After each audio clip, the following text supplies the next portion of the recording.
friends, and happy Friday to you if you are watching this on a Friday. If you are not, happy whatever day it is. And welcome to another episode of Ask Brit Shit.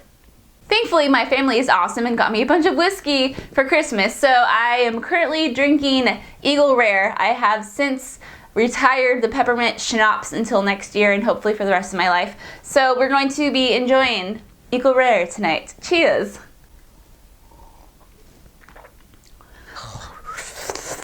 Ah, that'll grow hair on your chest. Oh God, can you tell my eyes are watering? Wow. That was, I guess it wasn't the first whiskey of the day or of the week or however often you drink is always very intense. Okay, these videos are just a dumpster on fire. Is that what the cool what do the cool kids call it? Dumpster fire, hot dumpster fire. These videos are a mess. That's all. Okay, moving on. Our first question comes from James Pascali. Have I talked to you before, James? Because I feel like I want to call you James Pascaliweg. Because I'm weird. Okay. What are your thoughts on game remasters? Do you think it helps keep a franchise relevant, or is it a cash grab aimed at nostalgic gamers who want to relive their favorite games?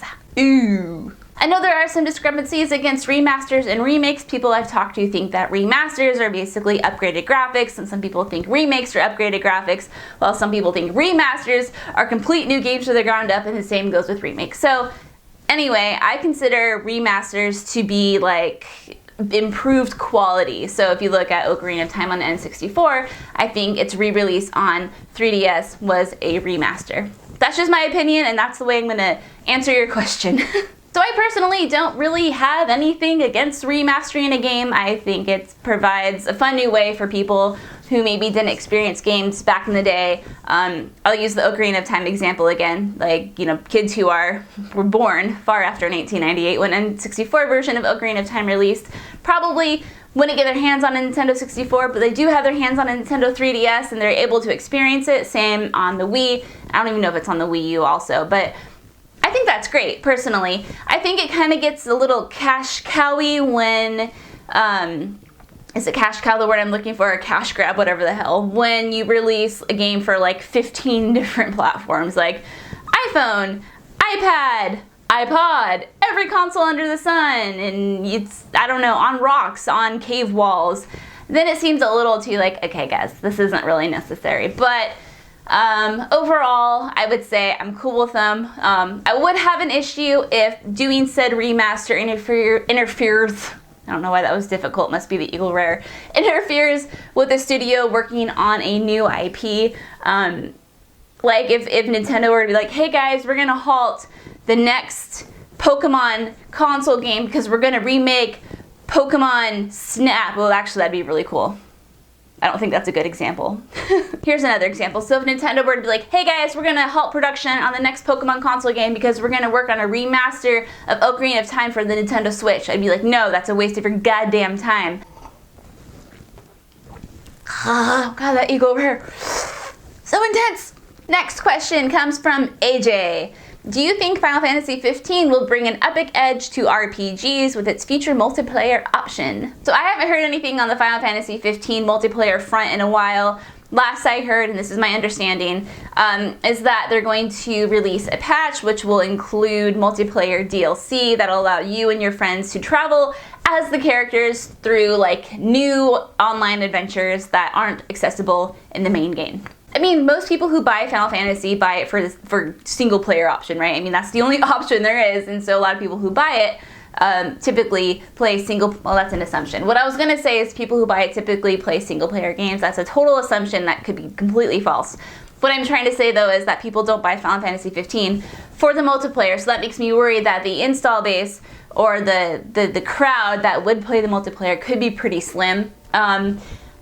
All of that said though, I hope it does really well. I love multiplayer in RPGs. Like, think of Secret of Mana, for example, which is, gonna give a holla, hello!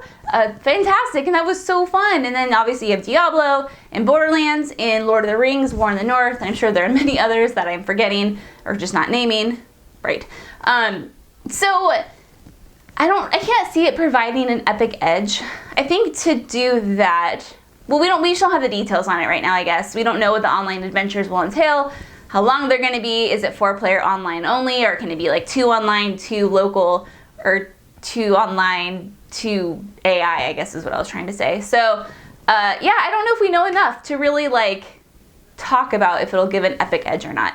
I think if it does really, really well, it might encourage Square Enix and other developers to incorporate some form of multiplayer into their games, which I would be all for. So yay, please work and please be awesome. Next question comes from Chris.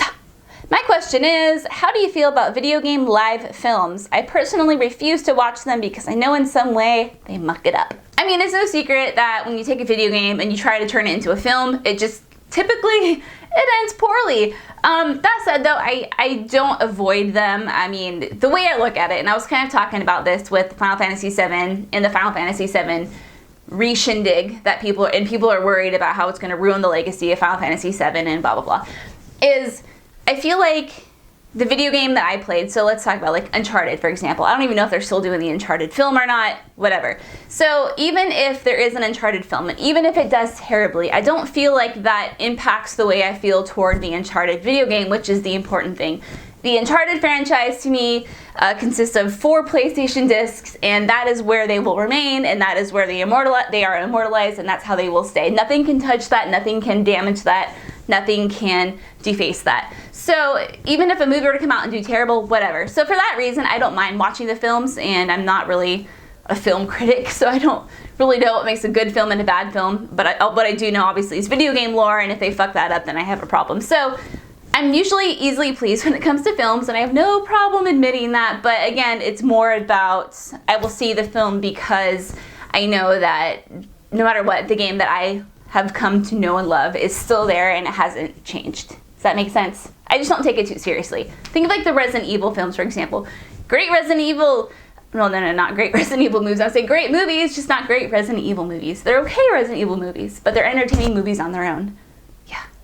Next question comes from Kevin O'Kelly. I'm gonna scan.